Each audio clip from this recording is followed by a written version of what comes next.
another method in simplifying radicals is called rationalizing the denominator. And usually it's what we use when we have cases where the denominator is a radical. So let's say I give you something like the square root of 3/2.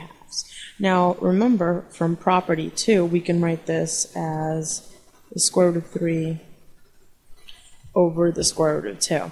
And now, in general, when we try to simplify radical expressions, we don't like having this radical in the denominator. So we use something called rationalizing the denominator. And the point of rationalizing the denominator is to multiply the denominator by something that's going to turn it into a rational number.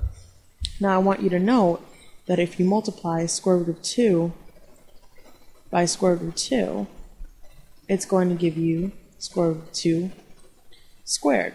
And remember that these operations cancel out, so what we're left with is just 2. So if we multiply the top and bottom by square root of 2, remember we're multiplying the bottom because we want to make it rational, and we're multiplying the top because we don't want to change the expression. If we multiply by square root of 2 over square root of 2, then we're essentially multiplying by 1, which means we don't change anything, which is kind of what we want. So now combining the top, we get square root of 3 times square root of 2, and then in the bottom, we get square root of 2 times square root of 2.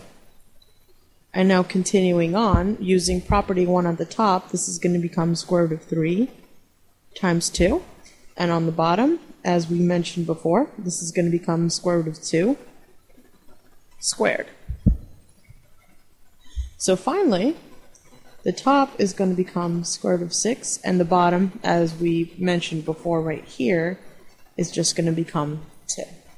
And so since there's nothing else we can do to simplify it, then we're technically done. And so this is the simplified form of the square root of 3/2.